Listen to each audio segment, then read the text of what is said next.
Welcome back. Professor Nageshwar గారు మనతో join అయ్యారు. నాగేశ్వర్ గారు, ప్రధానంగా ఇవాల్టి వార్త భారతీయ జనతా పార్టీ ఇక్కడ తెలంగాణ నాయకులకు అగ్రనేత అమిత్ షా క్లాస్ అనే ఒక వార్తను చూస్తూ ఉన్నాం సార్. విభేదాలను పక్కన పెట్టండి, అలా పనిచేయకపోతే కఠిన చర్యలు తప్పు అని చెప్పేసి.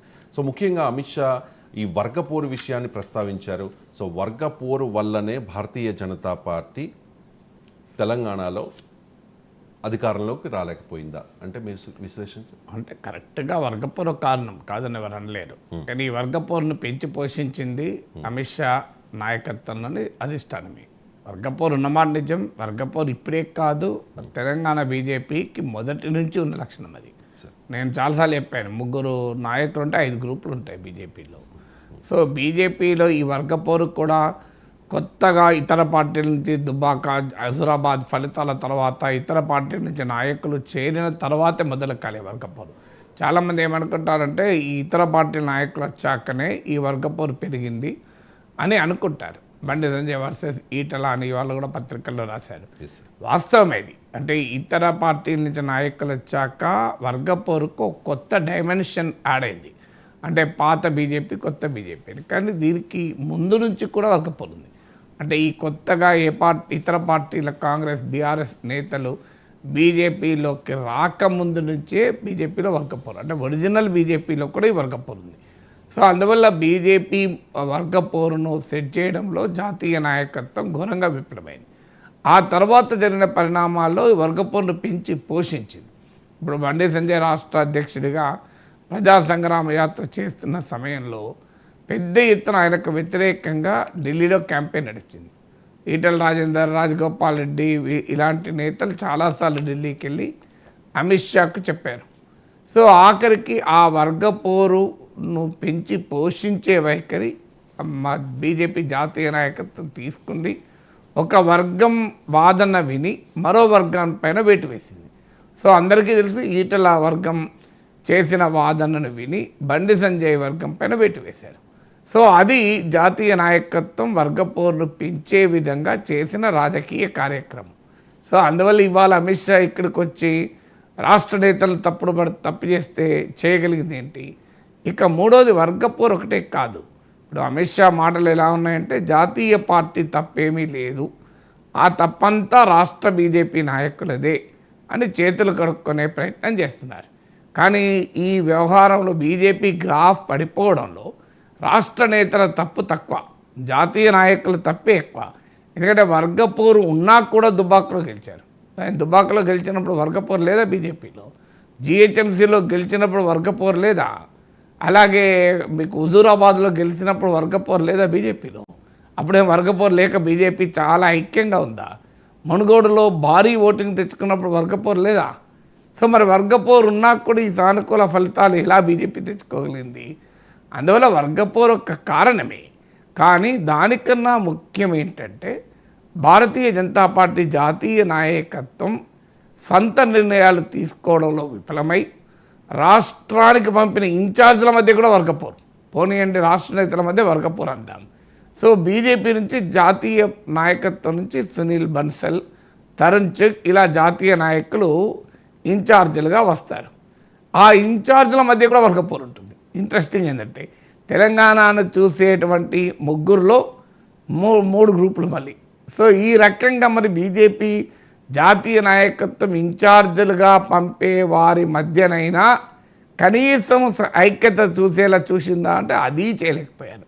సో అక్కడ కూడా వర్గపోరు. కారణం ఏంటంటే కాంగ్రెస్ పార్టీ తరహా బీజేపీ ఆల్ ఇండియా సెంటర్ కూడా పనిచేస్తుంది. ఏంటంటే రాష్ట్రంలో ఏ నాయకుడు బలంగా ఉండకూడదు, అలా ఉంటే బలంగా ఉండకుండా చేస్తే జాతీయ నాయకత్వం చెప్పినట్టు చెల్లుతుంది. ఇవాళ మన రాజస్థాన్, మధ్యప్రదేశ్, ఛత్తీస్గఢ్, కర్ణాటక ఎన్ని చోట్ల వర్గపోరు లేదు.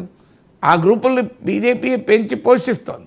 ఇటీవల కర్ణాటకలో ఒక ఎమ్మెల్యే యడియూరప్ప కోవిడ్ టైంలో 40,000 కోట్ల కుంభకోణం చేశాడని సొంత పార్టీ ఎమ్మెల్యేని ఆరోపించాడు. ఏం చేసింది బీజేపీ నాయకత్వం? ఆయన మీద చర్య తీసుకోవాలని అడుగుతున్నారు. చర్య ఎవరి మీద తీసుకోవాలి? 40,000 కోట్ల కుంభకోణం చేసిన వాళ్ళ మీద చర్య తీసుకోవాలా? ఆరోపణ చేసిన వాళ్ళ మీద చర్య తీసుకోవాలా? ఆ 40,000 కోట్ల కుంభకోణం జరిగిందా లేదా అనేది విచారణ జరిపి ఆ విచారణ ఆధారంగా చర్య తీసుకోవాలి కదా. మీకు అందువల్ల ఇలా రాజస్థాన్, మధ్యప్రదేశ్, ఛత్తీస్గఢ్లో కూడా చూడండి సీనియర్ నాయకుల్ని కూడా పక్కకు పెట్టి వాళ్ళని కన్విన్స్ కూడా చేయకుండా కొత్త వాళ్ళని తెచ్చిపెట్టారు. ఇప్పుడు శివరాజ్ సింగ్ చౌహాన్ పార్టీని నిసార్లు అధికారంలోకి తెచ్చాడు.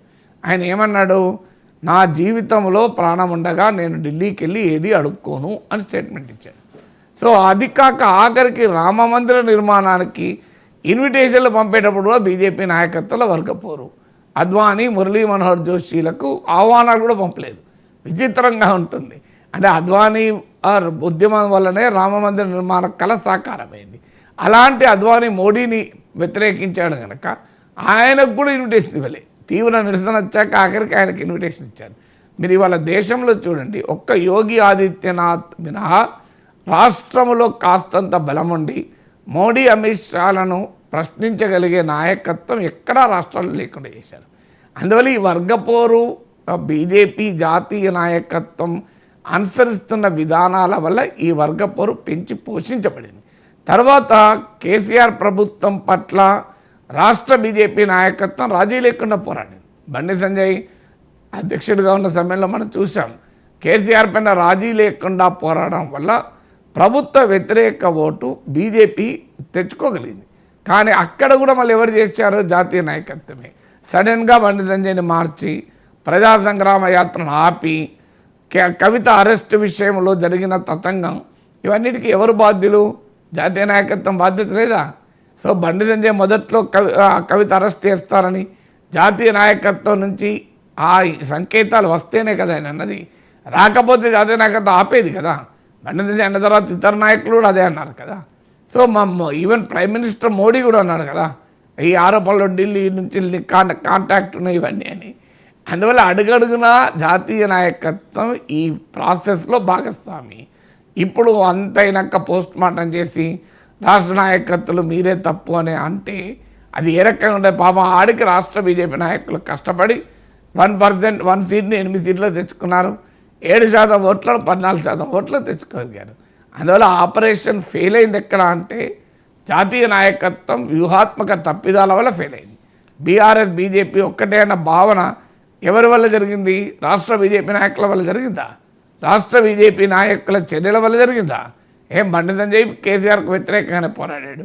ఈటల రాజేందర్ కేసీఆర్కు వ్యతిరేకంగానే పోరాడాడు. వాళ్ళిద్దరి మధ్య వర్గపోరు ఉండొచ్చు, కానీ వాళ్ళిద్దరూ కేసీఆర్ను వ్యతిరేకించిన వాళ్ళు ఒకటే లైన్లో ఉన్నారు కదా. మరి లేనిది ఎవరు? అధిష్టానమే కదా. సో లేనిది జాతీయ నాయకత్వమే, స్పష్టత లేనిది. అందువల్ల జాతీయ నాయకత్వం తప్పిదాలని రాష్ట్ర నాయకత్వం పైకి తోసేస్తే ఏం ఉపయోగపడుతుంది? Right sir. అమిత్ షా అన్న మరో కామెంట్, ఇవి కాంగ్రెస్ అనుకూల ఫలితాలు కావు. దేశమంతా కాంగ్రెస్ గాలి వీస్తే రాజస్థాన్, ఛత్తీస్గఢ్, మధ్యప్రదేశ్లలో కూడా గెలిచేది కదా, తెలంగాణలో మాత్రమే గెలిచింది అంటే బీఆర్ఎస్ పార్టీ మీద ఉన్న వ్యతిరేకతతోనే కాంగ్రెస్ గెలిచింది, కానీ కాంగ్రెస్ది అసలైన విజయం కాదు. ఇది అమిత్ షా కామెంట్స్. ఎలా ఉందంటే ఇప్పుడు హైదరాబాద్లో బీఆర్ఎస్ గాలి వీచింది కనుక తెలంగాణ అంతా బీఆర్ఎస్ గాలి ఎందుకు వీచలేదు అన్నట్టు ఉంటుంది. రాష్ట్రానికి ఎన్నికలు ఉంటాయి. తెలంగాణలో కాంగ్రెస్ గాలి వీచింది, రాజస్థాన్లో, మధ్యప్రదేశ్, ఛత్తీస్గఢ్ వీచింది ఎవరన్నారు? అంటే ప్రతి రాష్ట్రంలో ఒకే రకంగా ఉంటుంది ఆ దేశమంతా రాజకీయ పరిస్థితి. దేశమంతా ఒకే మతం, దేశమంతా ఒకే భాష, దేశమంతా ఒకే నాయకుడు అని బీజేపీ కోరుకుంటుంది. కానీ దేశమంతా ఒకే రాజకీయ వాతావరణం ఉండదు కదా. సో కాంగ్రెస్కు అనుకూల ఓటు కాదు, మరి ఎవరికి అనుకూల ఓటు ఇది అంటే బీఆర్ఎస్కు వ్యతిరేకంగా ఓటు అంటున్నారు. కరెక్టే. బీఆర్ఎస్ వ్యతిరేకంగా ఓటు బీజేపీకి ఎందుకు పడలేదు, కాంగ్రెస్కి ఎందుకు పడ్డది? దానికి ఆన్సర్ చెప్తే అమిత్ షాకి అర్థమైతే బీజేపీ ఎందుకు దెబ్బతిండదు. బీఆర్ఎస్ వ్యతిరేక ఓటు దుబ్బాకలో కాంగ్రెస్కు పడలే, హుజూరాబాద్లో కాంగ్రెస్కు పడలే, జిహెచ్ఎంసీలో కాంగ్రెస్కు పడలే, మునుగోడులో కాంగ్రెస్కు పడలే. మరి బీఆర్ఎస్ వ్యతిరేక ఓటు బీజేపీకి పడ్డదల్లా ఎందుకు దారి మళ్ళింది కాంగ్రెస్ వైపు? మొదలు ఆ ప్రశ్న వేసుకోవాలి తప్ప ఇది కాంగ్రెస్ విజయం కాదంటే ఎవరి విజయం? మరి ఇప్పుడు బీఆర్ఎస్ వ్యతిరేక విజయం, బీఆర్ఎస్ వ్యతిరేక ఎవరున్నారు? ప్రజలు ఎవరిని నమ్మారు? ప్రజలు నమ్మింది కాంగ్రెస్నే కదా. అందువల్ల కాంగ్రెస్కు పాజిటివ్ ఓటు కాదు అని చెప్పే ప్రయత్నం అది. కానీ అది ఏ ఓటైనా అధికారంలో కాంగ్రెస్ ఉన్నది ఎవరున్నారా? ఇప్పుడు బీఆర్ఎస్ వ్యతిరేక ముఖ్యమంత్రి రేవంత్ రెడ్డి కాంగ్రెస్ ముఖ్యమంత్రి, ఆయన కాంగ్రెస్ పార్టీ పీసీసీ అధ్యక్షుడా కాదా? తెలంగాణలో ఉన్న ప్రభుత్వం కాంగ్రెస్ ప్రభుత్వమా, బీఆర్ఎస్ వ్యతిరేక ప్రభుత్వమా? బీఆర్ఎస్ వ్యతిరేక ప్రభుత్వం అంటే అది బీజేపీ కావచ్చు, కాంగ్రెస్ కావచ్చు, ఇంకోటి కావచ్చు కదా. సో అది బీజేపీ అంటే తన ఓటమిని సమర్థించుకోవటానికి చేస్తున్నటువంటి రకరకాల విన్యాసాలు ఇవి. అలాగే కాంగ్రెస్ ఓటు గెలుపును జీర్ణించుకోలేక అది కూడా బీజేపీ జాతీయ నాయకత్వం చేసిన తప్పిదాల వల్ల కాంగ్రెస్ గెలిచింది అన్న భావన బీజేపీ కార్యకర్తల్లో నాయకుల్లో బలంగా ఉంది. మీరు ఏ బీజేపీ కార్యకర్తను అడగండి, ఇవాళ కాంగ్రెస్ గెలవడానికి మా వాళ్ళు చేసిన పనే ఇది అనేటువంటి భావన ఉంది. ఎందుకంటే అది కొంత నిజం కూడా ఉంది. బీజేపీ జాతీయ నాయకత్వం చివరి నిమిషంలో ఎక్కడ కాంగ్రెస్ గెలుస్తుందేమోనని కేసీఆర్ అయినా గెలిచినా మంచిదే అని తీసుకున్న నిర్ణయాల వల్ల జరిగిన పరిణామాలు ఇవి. లేకపోతే బీజేపీకి ఇంకొక 10 సీట్లన్నా 15 సీట్లన్నా వచ్చేది, అప్పుడు హంగొచ్చేది. బీజేపీ బీఆర్ఎస్ ప్రభుత్వం కలిసి అధికారంలో ఉండేది. ఇది అందరికీ కళ్ళ ముందు కనబడుతున్నాయి కదా. ఎందుకంటే కాంగ్రెస్కి 65 సీట్లు వచ్చాయి. ఓ 10 సీట్లు కనుక తగ్గుంటే 10 సీట్లు పెరిగి ఉంటే జరిగేది ఏమైండేది? సో బీజేపీ కాంగ్రెస్ బీఆర్ఎస్ ప్రభుత్వం ఏర్పాటయ్యేది కదా. అందువల్ల బీజేపీకి వచ్చిన ఒక అద్భుత అవకాశాన్ని చేజార్చుకున్న కారణాలను అర్థం చేసుకోవడంలో, అర్థం చేసుకున్న చెప్పడంలో బీజేపీ జాతీయ నాయకత్వం చేస్తున్న పనిది. అందువల్ల ఇది బీఆర్ఎస్ వ్యతిరేక ఓటు, కాంగ్రెస్ అనుకూల ఓటు కాదంటే మన రాజస్థాన్, మధ్యప్రదేశ్, ఛత్తీస్గఢ్లో అది బీజేపీ అనుకూల ఓటు కాదు, కాంగ్రెస్ వ్యతిరేక ఓటు. భారతదేశంలో మోడీ అధికారంలోకి రావడానికి కూడా కాంగ్రెస్ అసమర్థత, బీజేపీ సమర్థత కాదు అని ఆర్గ్యుమెంట్ చేయగలమా? కొంతమంది నిజం కూడా ఉండొచ్చు. కాంగ్రెసే బలంగా ఉంటే దేశంలో మోడీ ఎందుకు గెలుస్తాడు అని చెప్పి మోడీది ఏం లేదందామా? సో అందువల్ల నిజమే అమిత్ షా చెప్పింది, తెలంగాణలో ఇది కాంగ్రెస్ గెలుపు కాదు, బీఆర్ఎస్ వ్యతిరేక తీర్పు. రాజస్థాన్, మధ్యప్రదేశ్, ఛత్తీస్గఢ్లో బీజేపీ అనుకూల తీర్పు కాదు, కాంగ్రెస్ వ్యతిరేక తీర్పు కంక్లూజన్ వద్దాం. కానీ ఒక రాష్ట్రంలో ఒక రకమైన కంక్లూజన్, ఇంకో రాష్ట్రంలో ఇంకో రకమైన కంక్లూజన్ కరెక్ట్ అవుతుందా? 2014లో 2019లో మోడీ గొప్పతనం ఏమీ లేదు, బీజేపీ గొప్పతనం ఏం లేదు, కాంగ్రెస్ వ్యతిరేక ఓటు వల్ల గెలిచారు. అది కంక్లూజన్ యాక్సెప్ట్ చేద్దామా? రైట్ సార్, మరో టాపిక్ సార్.